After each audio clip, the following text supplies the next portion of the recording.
Welcome back, everybody, to another episode of the Educational AD Podcast. We'll be right back with today's guest, but we're going to give a shout out to our sponsors. Now, come on, don't hit that fast forward button. These are all companies I used as an athletic director. I highly recommend that you use them too. So take 3 minutes, that's all. Listen to our shout outs, then listen to our interview. And then, if you're not using them, go and visit these sponsors. I'm telling you, you're going to be glad you did. Here we go. Hey, we want to say thanks to Sideline Interactive indoor score tables and video boards. Go to sidelineinteractive.com and you can schedule a live web demo to see their score tables and their score boards in action. It's probably one of the best purchases I ever made. And if you go to sidelineinteractive.com, you can see all the great products and all the things that they can do for you. The website is sidelineinteractive.com. Don't forget to mention the podcast. We also want to say thanks to our friends at Gipper. You know, your students are on social media, so are a lot of their parents. And if they're not seeing content that celebrates their accomplishments and promotes your program, you're missing out on a great opportunity. Go to Gipper.com. Their team will have you creating world-class content in seconds, and it's so easy, even I can do it. The website is Gipper.com. If you mention the podcast, they'll give you a nice discount. Gipper.com. We also want to say thanks to Huddle. As a football coach, I used Huddle for years, but when I became an athletic director, I made sure that our school was a Huddle school, and our coaches just loved the tools that Huddle provided. Our kids loved the videos, and our parents loved the streaming, but there is so much more. Go to huddle.com.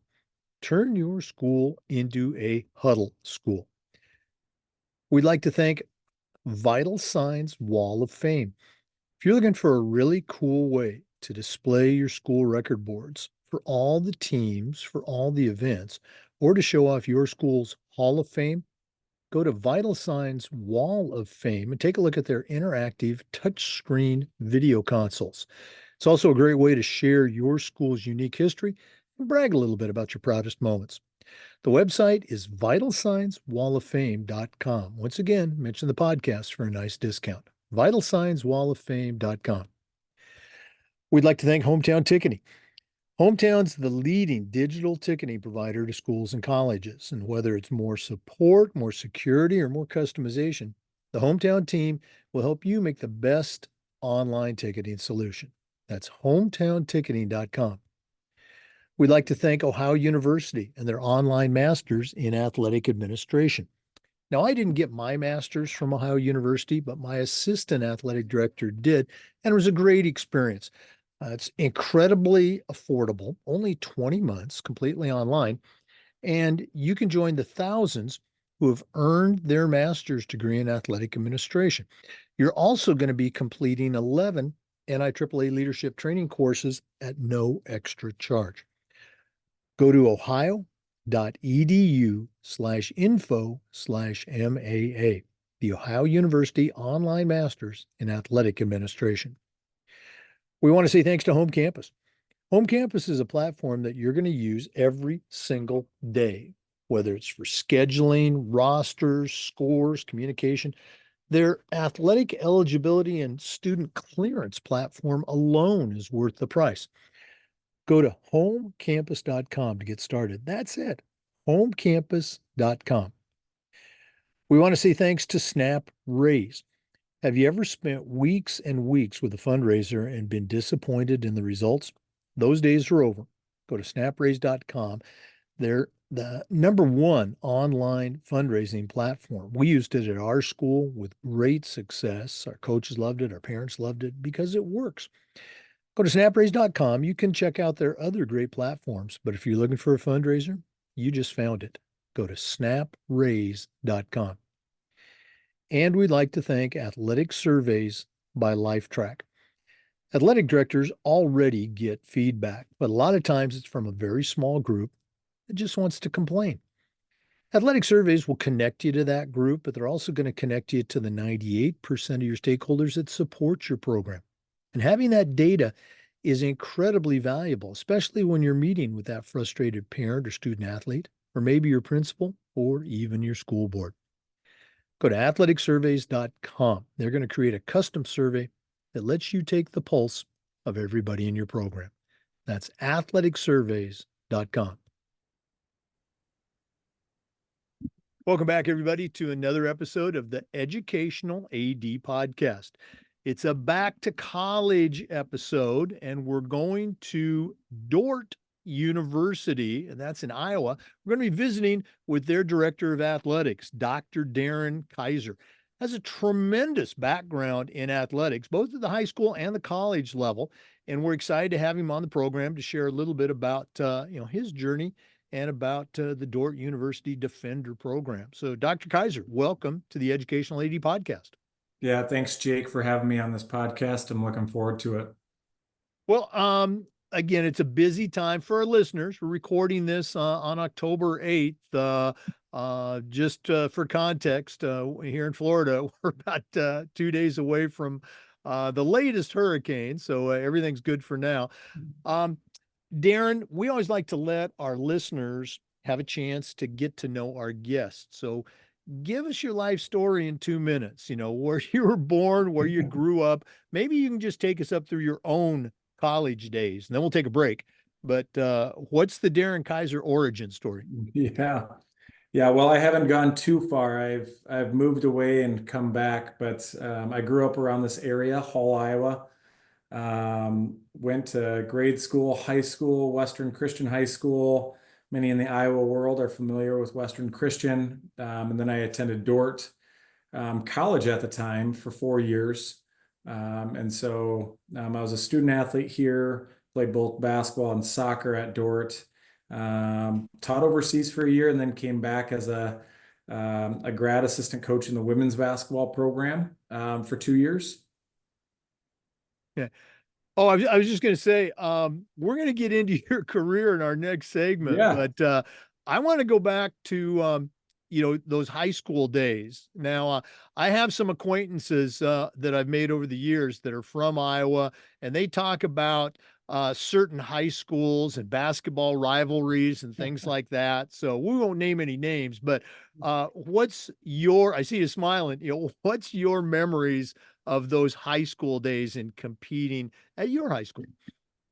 Yeah, I mean, I mentioned Western Christian. Western um, has many rivalries, it seems, just because there's a winning tradition at Western, especially in the basketball world. As a student athlete, I participated in many sports at Western, but basketball would be probably the primary where there was a constant rival with at the time Lakes Conference schools and the Sheldons of the world, and how it was just this constant battle. But um, I mean, it was a foundational time in my life where I was mentored by one of my coaches here now at Dordt University, our women's basketball coach. He was my JV high school coach, Bill Harmson. And then he was also my assistant varsity coach. And then Jim Ecoff, the legendary Jim Ecoff, multiple state championships, Hall of Famer, was my high school coach and mentor, and he was an athletic director, and he was kind of foundational in why I became what I became. So. Great segue into my next question. I asked this quite a bit. I'm pretty sure you got a great answer. Can you think back to those days or even other days as a student athlete? And at the time, it didn't seem like much. But now, sitting in the AD's chair at Dordt, looking back with experience and perspective and a little bit of wisdom, you can point to that moment when you're in high school or maybe even college, and you can say, hey, that moment was a significant moment for me. Any single moment stick out for you with one or more of those coaches? Yeah, I mean, I constantly look back into I guess I've had this conversation over and over again, but I might have resented both of those coaches that were mentioned as how hard they were on me, Yeah. and how much they held me accountable, and how much my parents agreed with them more than me. And I probably resented them at the time, but now that I look back, it was so foundational on who I am, not only as a father, as a friend, but as an athletic director that gets to lead other coaches, and how I can walk alongside of them, but also make the tough decisions that not everybody likes or likes to be around. And so, Oh, no, yeah. that's a great point. I think many of us, had those similar feelings, to a high school coach. Oh, you dirty so and so. But looking back, you can say, hey, they knew what they were talking about. I'm going to jump ahead here, so bear with me. Um, for listeners, Darin, he was a high school AD, high school coach. Now he's at the college level, but you made a comment that when those coaches are being tough on you, that your parents, were backing up the coaches. And again, I'm a lot older than you. I remember that same thing. I'd come home griping about something at practice, and my dad would just say, you got to suck it up, kid. Um, you were at a high school, and we'll talk about that later. But as a college AD, is that a thing for you and your coaches? Are parents, calling up or stopping by saying, "Hey, coach, do you got a minute?" Is that a thing at the college level?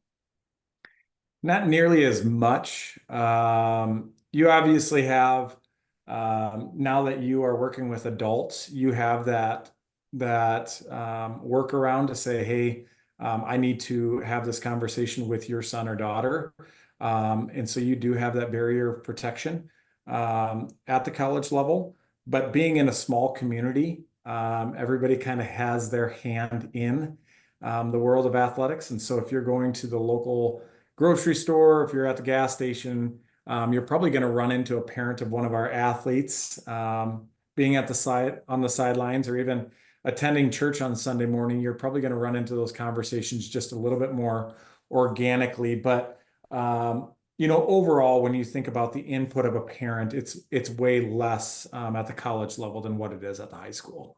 Yeah, Okay. most definitely. Yeah, I was just curious. I'm sure those parents, they were like that in high school. They're probably like that when their kids in college, but that's good. Great point.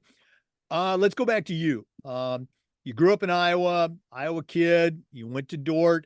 Um, Now you're an athletic administrator there. Can you, talking about moments again, can you point to a moment or moments, I guess, where you knew, hey, I want to go into coaching. I want to be an athletic director. Was there that single lightning bolt moment for you? Yeah, I mean, I always thought I was going to be a college strength conditioning coach or a high school slash college coach. And so I guess that lightning moment for me was when I was in my master's work. I was doing an internship under a local leader, Russ Adams, and he is now the superintendent, I think, at MLC Floyd Valley High School. And he was a guy that was just a strong, steady Christian leader. And he kind of flipped leadership on its head, in my opinion, with how he was interacting with his teachers, how he was interacting just daily with his students. And I, at that point in time, thought like my mindset shifted from being a high school coach, college coach, to being, I want to be in administration and I want to lead other leaders so that they can lead well and have the opportunity to lead. And so that was kind of my mind. Like that was the opportunity where I shifted everything. Well, I love that phrase. I'm sure it's been said before, but I think this is the first time I can remember hearing it. We talk about ADs coaching the coaches. You said, I want to be a leader of leaders. That's great. I love that. For listeners, our guest today is Dr. Darin Keizer, longtime coach and athletic director, now the director of athletics at Dordt University in Iowa. We're going to take our first break, but we're coming back with more, so please stay with us. This is the Educational AD Podcast. We want to say thanks to our good friends, Sideline Interactive, for their support of the podcast.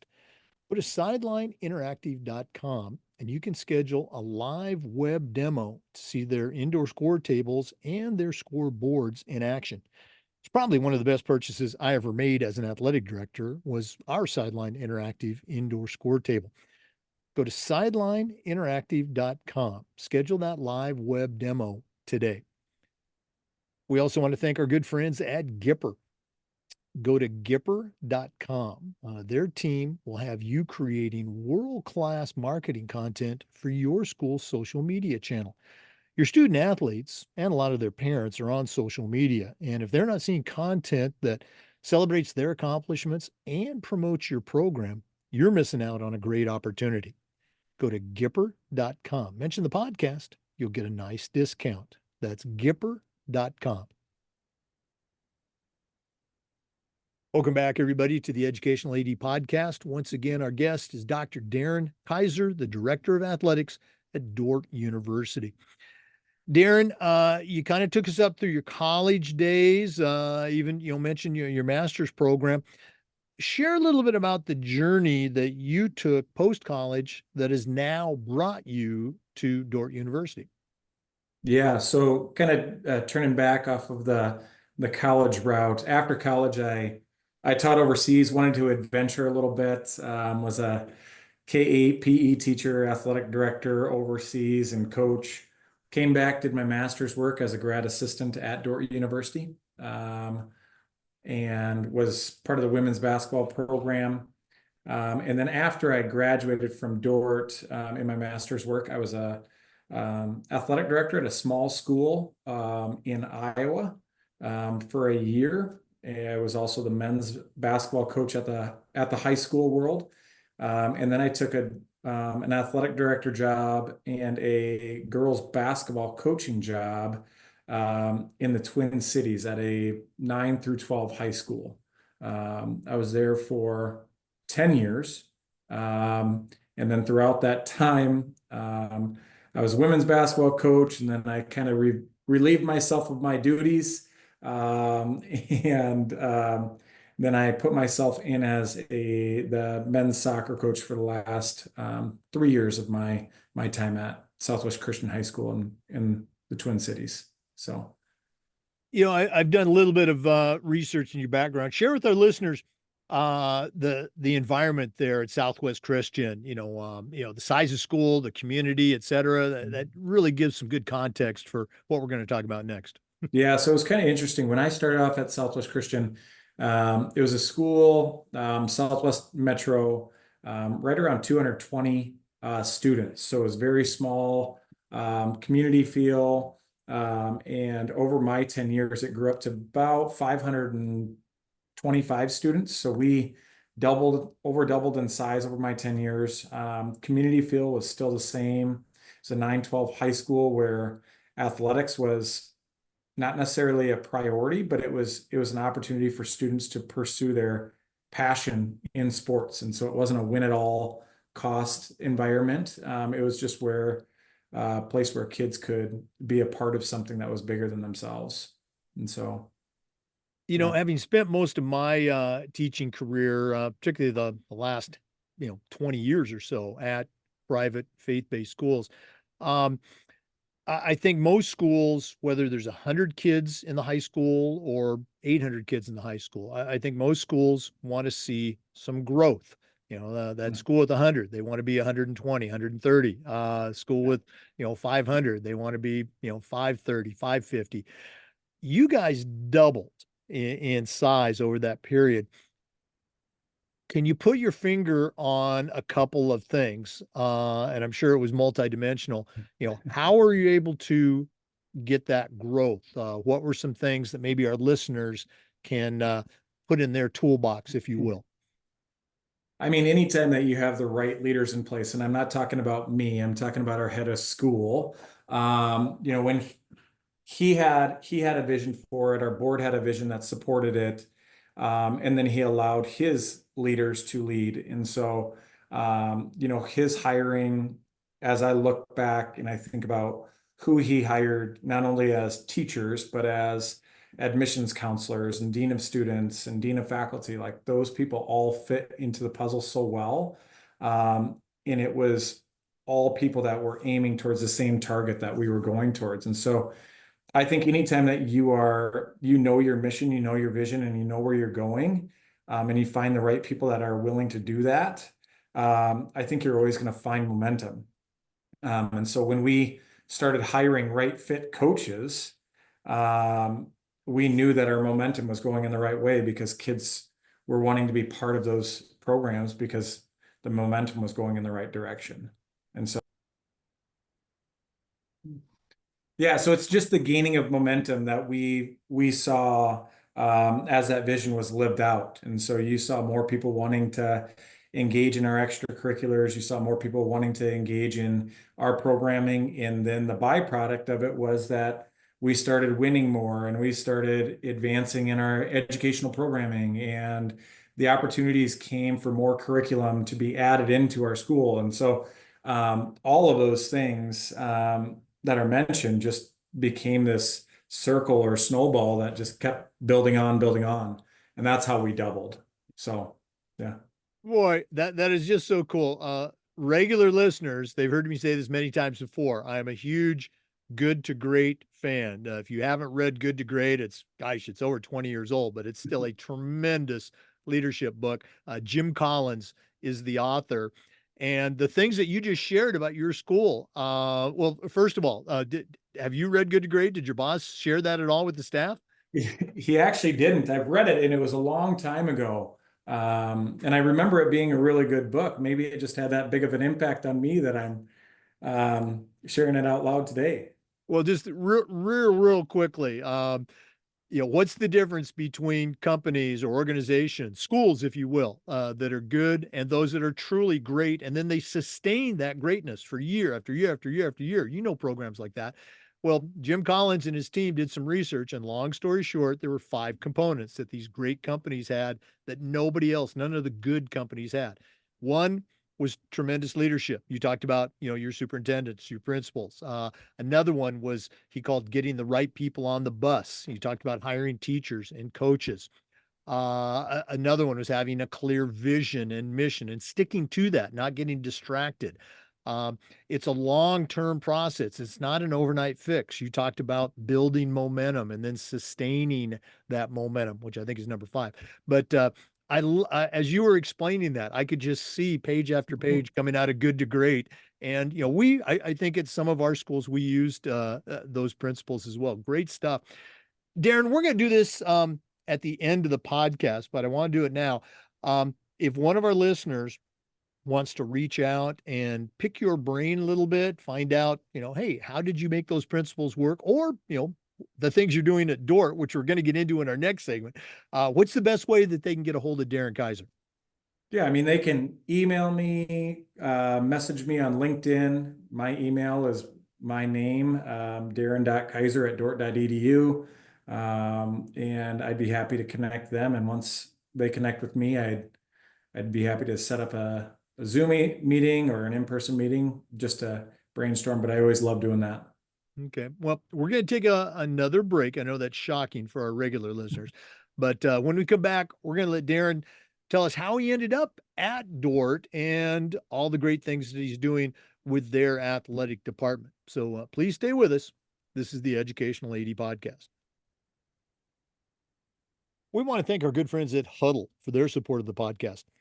As a football coach, I used Huddle for years, but when I became an athletic director, I made sure that our school was a Huddle school, and our coaches just loved the tools that Huddle provided. Our student athletes loved the videos, and our parents loved the streaming, but there's so much more. Go to huddle.com, join the 8 million users. Turn your school into a Huddle school. Don't forget to mention the podcast.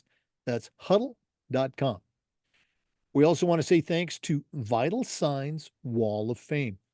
If you're looking for a really cool way to display your school record boards for all the teams, for all the events, or show off your school's Hall of Fame, go to Vital Signs Wall of Fame and take a look at their interactive touchscreen. That's right, touchscreen video consoles. It's also a great way to share your school's unique history and brag a little bit about your proudest moments. The website is vitalsignswalloffame.com. We also want to thank our good friends at Hometown Ticketing. Go to hometownticketing.com. They're the leading digital ticketing provider to schools and colleges. And whether it's more support, more security, or more customization, the Hometown team is here to help you make the best online ticketing solution. Go to hometownticketing.com. It's digital ticketing that offers more. Hey, Jake, we use Huddle. We really liked it at our last school. It was an easy way to streamline live stream events, connect our coaches, build resources, do film breakdown. Huddle was an awesome tool for us, and I'd highly recommend it for ADs across the country because it was amazing. Boy, I really appreciate you sharing that. And we experienced the same thing at my school where we were a huddle school. I knew all about it as a football coach, but I was kind of concerned if our other coaches would like it. And well, I just remember our volleyball and our basketball coaches, they just loved it. They'd be in the gym, their cell phones, programming the camera, soccer coaches, everybody. It was just great. Thanks for sharing. I'm glad you guys are using it at the college level. Yeah. Hey, for our listeners, once again, our guest today is Dr. Darin Keizer, the Director of Athletics at Dordt University in Iowa. Darin, you shared a little bit about your journey post college. Very successful stint as the athletic director at Southwest Christian. Um, what brought you to Dordt? Again, yeah, I know you went there. Were they recruiting you? Did you see the opening and say, "Hey, that's for me"? How did that all play out? Yeah, I mean, I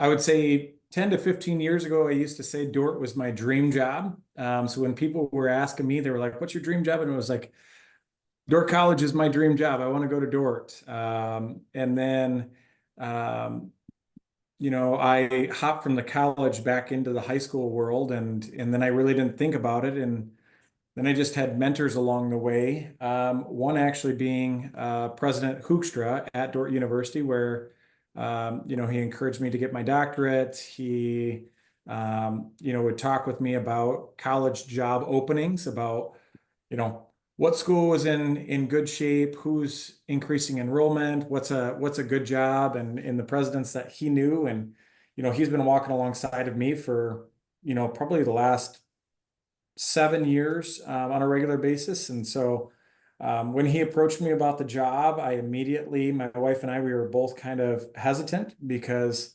it's coming back to small town, and we were like, we really liked our school, and it was a lot to even think about just because we had a lot of good momentum at my high school. And so he sparked the conversation just telling me that the job was open. And then we looked into it, thought about it, and um, obviously after a bunch of prayer and a bunch of communication with mentors, friends, and processing, like here I am, and it's been great. It's been an awesome transition. Oh, wow, that's great. Appreciate you sharing that. Now, you had spent some time at the college level, but like you said, you'd gone back to high school.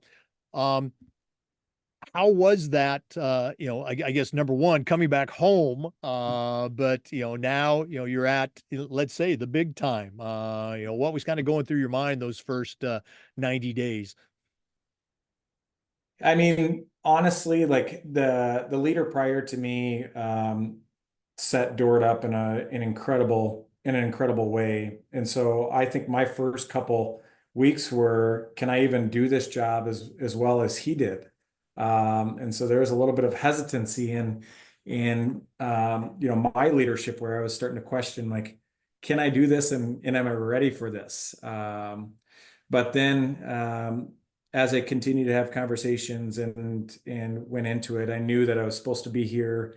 And so my first 90 days were, I took this from a good mentor of mine and friend, Chris Hobbs. He took over a new job, and he called it his Listen and Learn Tour with his teachers. And so I did the same thing with my coaches, where it was just, tell me what's going on. Tell me what your biggest joys are. Tell me what your biggest difficulties are, and how can I serve you as a leader. And that allowed me to get to know my coaches. And so my first 90 days first started off as like, can I do this? And then it became, this is where I'm supposed to be, and I'm ready to bring upon change and growth and consistency, all of the above. So. Well, that is just so refreshing to hear. I share this story when I got hired at my final school down here in Florida. Tremendous school. They success. In any way you want to measure success, state championships, academics. Great kids, you name it. Um, and I managed to not drive it off the rails while I was the AD, but. I had heard this somewhere, and I didn't invent this idea, but I finally was able to put it into use. Got hired in June, started in July, and I sent all the coaches, almost 100 coaches, high school, middle school, you name it, assistants, sent them an email, hey, new AD. They knew that. They'd seen all the stuff on the website. But hey, please come in this summer. Like to meet you, like to talk about the program, find out how I can help. And almost everybody did come in over the summer. And after that initial greeting, the very first thing I said or asked them was, how can I make your job more fun? Mm. And yeah, as we got into it, what can I take off your plate? They had been, like doing all sorts of, let's say, administrative stuff, registering athletes and physicals and all that stuff. And I'm going, hey, I can do all that stuff. Yeah. And I had two, probably three Hall of Fame coaches. They'd been there 20 plus years. In separate conversations over the next month or so, they said, nobody ever asked us that before. Mm. And it was just it gave me, let's say, instant credibility in their eyes. And then I had to keep on earning that. But Mhm. it was just so simple. And just, I wish I would have done that or something like that at my previous jobs. Just so important to let them know as an AD, you're here to help them.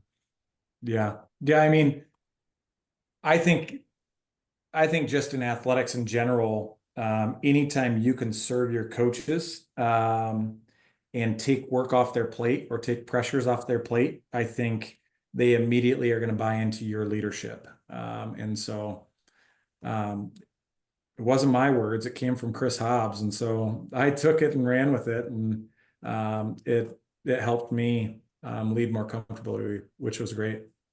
Chris Hobbs, currently the superintendent at Indian Rocks Christian School down here in Florida, was on the original season of the Okay. Educational AD podcast. In fact, his AD at Indian Rocks was a guest this just a few months ago.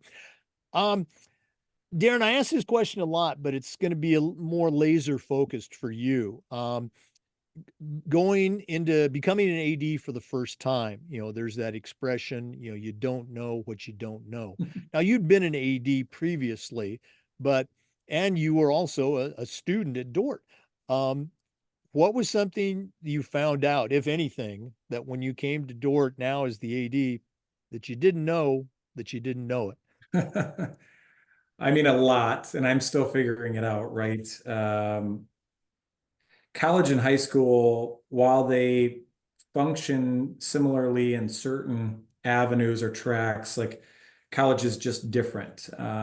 You're not as event driven as far as the amount of athletic events, but every athletic event is bigger and higher capacity and more pressure on each event compared to a high school where you might be running 15 events after school and you have five lower levels for each given sport. College, the focus is on your varsity sports and you might have some JV sports, which Dort at the NAIA level does, but you need to really, really focus on how do you publicize it? Who do you get it in front of? And what does that look like? The thing that I probably learned the most is the importance of the stakeholders in your institution.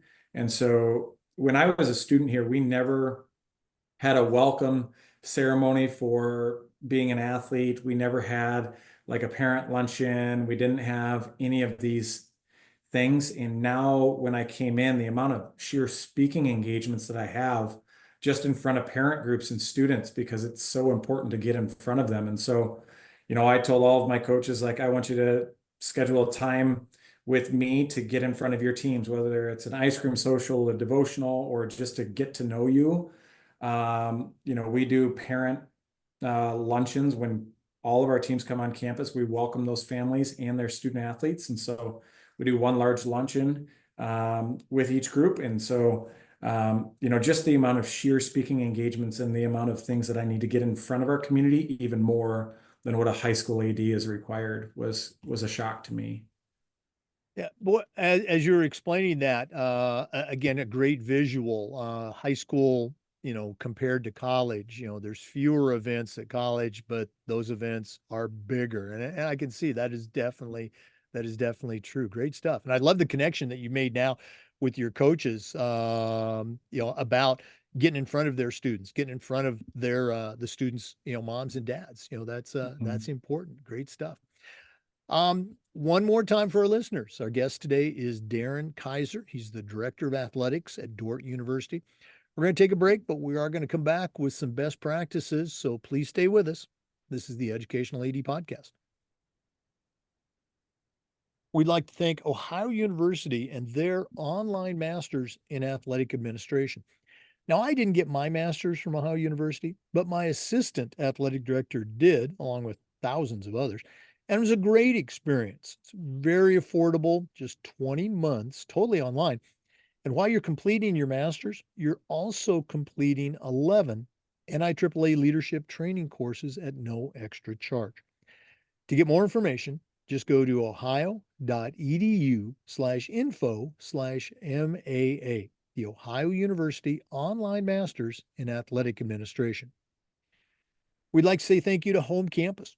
Home Campus is a platform that you're going to use every single day. Things like scheduling, rosters, results, communication. Their student athlete eligibility and clearance platform alone is worth the cost. To get signed up, just go to homecampus.com. That's it, homecampus.com. We also want to say thank you to Snap Raise. Have you ever spent weeks and weeks with a fundraiser and been disappointed in the results? Those days are gone. Go to snapraise.com. It's hands down the best online fundraiser out there. We used it at our school with tremendous success. Our coaches loved it. Our parents loved it because it works. Go to snapraise.com. You can check out their other great platforms. But if you're looking for a fundraiser, you just found it. Go to snapraise.com.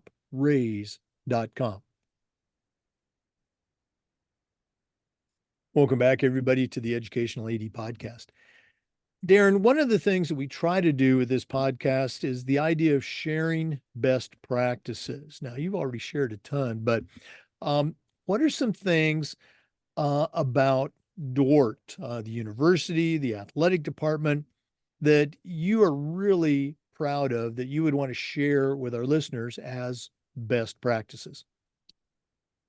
Yeah, I mean, if you think about Dort, anybody can compare their facilities, anybody can compare what they have versus what somebody doesn't have. I think one thing that Dort does that is uniquely different than most institutions, and we have the opportunity to be a faith-based institution, but I would say we call it the Defender Way, and we're proud of who we are and what we stand for. But our coaches live in and through the building of our young men and women to make them just better people, better kingdom citizens, draw them closer to Christ. And so we build our Defender Way off of the four core pillars. And so we talk about how we go and live out the Great Commission. So how do we disciple our student athletes, but then how do they go live out their faith? We talk about how they develop servant leadership. So kind of switching the narrative and the competing stories on the building of an athlete and the image of the individual athlete versus how can that athlete serve their teammates and their kingdom and their communities and whatnot. We talk about just generally like academic excellence, and we don't take that lightly. And in the high school world, you can talk about that, and it's a real deal. In the college, there are college coaches, and I'm not saying we don't have college coaches doing that, but in the college, like people gear kids out of majors so they have less intensive studies. Like our kids have the ability to do both and so pre-med majors are our top football players and engineers are our top basketball players. Like they're doing something to prepare themselves professionally, but they're also excelling on the court, on the field, in the swimming pool, wherever that might be. And then we do that while pursuing championships. And so we talked about it earlier, the snowball effect, right? Like our arrow is faith integrated athletics to build young men and women. And we want to point towards the target of like faith integrated athletics, but our byproduct is winning, right? Like we want to win and we feel like it is a byproduct, and winning is important because we feel like we should be excellent at everything that we do. And so I would say that's what makes us unique, and that's what makes me proud as an athletic director because I'm all in on the vision, and our coaches are all in on that vision as well. Yeah, and again, it goes back to, hiring the right people, getting the right people on the bus. You know, um, I was at NAI college for a number of years, actually graduated from NAI college, and I know that many schools, the majority, the vast majority of their students are also student athletes. Just curious, what's the percentage, if you will? How many of the Dordt total student body, undergrad, are also student athletes in your department? Yeah, Dort's in a really strong place right now, and we have, I think we're right around 675 athletes that'll be on our campus this year. Dort has an enrollment right under 1,600 students, and so we're probably right around that 45%, 40%, which is really healthy for a college in the NAIA world. All right. You were a basketball and soccer guy. We already talked a little bit, maybe it was off camera, about football. As an AD, you're proud of all of your programs. I'm going to let you off the hook and not ask you which one are you most proud of, but what's your newest collegiate sport at Dordt? How did you get it started and how's it doing? Yeah, so we just started men's and women's swimming this year. Um, we hired a coach in January. They started recruiting in the spring, and so we have right around 13 athletes, six men. Yeah, it's 6 and 7, 6 men, 7 women. And they had their first meet a couple weeks ago, and they started off really well. Now we don't have the amount of bodies that can allow us to score well, but they're on the right track, and we're trending exactly where we anticipated for the first year. Maybe even better than what we thought, where we had a couple females win a couple events for us in their first year. So for us, we feel like it's in a really good spot. And next year we will host a couple other events, and so it's great. All right. I'm curious about this next answer. Did you already have a competition pool on campus or do you practice and train off campus? So we do a lot of joint use agreements, and so we partner with the local community center for the ice arena, and the local swim club has it's attached to a pool, and so the only what we did is we made it into a competition pool. So we had to add starting blocks, timers, a scoring system on the wall. So we put in those renovations this summer. All right. You mentioned ice, and scrolling through your website, I saw hockey. Yeah, hockey in Iowa. Okay, tell me about that. Well, if you'd have asked me as a student, did I know anything about hockey here at Dordt, I would have said no, not a chance. Were the games pretty fun? Yes. Now that I've come from Minnesota, the state of hockey for so many years, like I know a lot about hockey, um, and and I've seen the youth programming grow in this area, and so we actually have kids come from all over the place coming to our youth program. So I think we have right around 200 kids. Now, if you'd ask a Minnesotan, they'd be like, "That's not very many at all." But here, the ability for us to slowly build.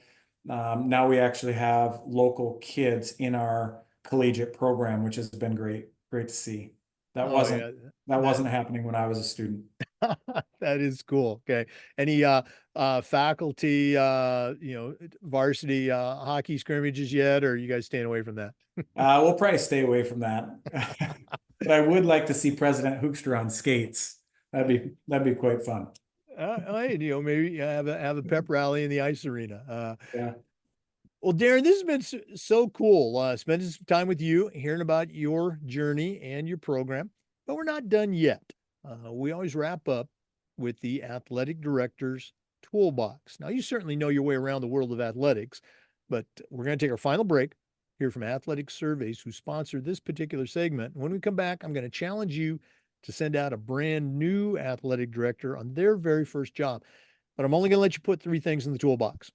Let's take that final break. And when we come back, we're going to see what Darin Keizer puts into his new athletic director toolbox.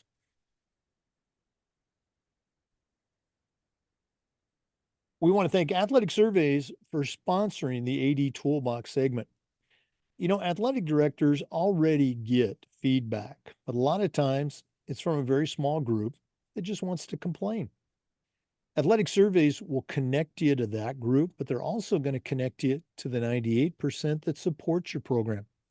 And having that data is incredibly valuable. Hearing about the concerns, you can address them so they don't turn into big concerns. And hearing from that majority of stakeholders that support your program is incredibly valuable, especially when you're meeting with that frustrated parent, or maybe your principal, or even your school board. Go to athleticsurveys.com. They're going to create a custom survey that lets you take the pulse of everybody in your program. That's athleticsurveys.com. Well, it's that time of the podcast. We've been visiting today with Dr. Darin Keizer. He's the director of athletics at Dordt University in Iowa. Incredible background as a coach, as an athletic director, as a leader. But right now, I'm going to challenge him to send out a brand new athletic director on their very first job. But I'm only going to let him put 3 items in their toolbox. So, Darin, what 3 things are going to go into your new athletic director toolbox? Yeah, I mean, the list could go on, but if I was going back to my early days as an athletic director, the first thing I'd probably say to any athletic director would be find a mentor and find an AD that has done this for a while, because they've probably been through the situation before, or they probably have what you need to get through the situation. Um, my second one would be I'm reading a book. It's called Leadership as an Art, and it just uses the phrase "treat everyone like a volunteer." And it just talks about that idea of we understand how volunteers are so important. So, are we treating our coaches like they are that important every day? If we critique our coaches, if we get after our coaches, we're going to probably push them away. Same thing as if you do that to a volunteer. So if you treat them, encourage them, walk alongside of them, and empower them each day, and put energy into like your coaching retention, you're going to build your culture a lot quicker. Um, and then more of a tangible one thing I wish I did early on, just for early ADs, was just save documents. So instead of recreating new documents every year, or communication, save documents so you can edit, change dates on, and be more resourceful with your time. And then also find documents that other ADs use, so that way you can streamline your job a little bit quicker. Well, I was just literally writing that last one down. I'm very much the same way. I love to go back and look at my notes from a clinic or something, as opposed to, a saved, virtual document that's in a folder somewhere. I've got them, but I love the writing down. And you have been very in the forefront of acknowledging the mentors that you have had along your journey. That is something I just love to hear. Great advice. Darin, thanks again for being on. If one of our listeners wants to reach out and connect with you, add you to their network, or just pick your brain a little bit, one more time, what's the best way they can get a hold of you? Yeah, I would say 2 ways would be either reach out to me via LinkedIn, and that's Darin Keizer, and then they can shoot me an email at darin.keizer@dordt.edu, and I'd be happy to connect with them at any time. Well, thanks again for sharing with our listeners. All the best as you continue the seasons at Dordt, and hopefully we can connect sometime. Either I can make it up to Iowa, or you can come down here. Your wife will take you out on the pontoon boat, give you a sunset cruise and a couple beverages. That sounds great. I appreciate you having me, Jake. Oh, absolutely. We appreciate our listeners. And just a reminder, we upload the Zoom recordings of all of our interviews to the Educational AD Podcast YouTube channel. We do this just about every day. We try to share journeys and best practices. So please come back and join us for another episode of the Educational AD Podcast. We'll see you next time.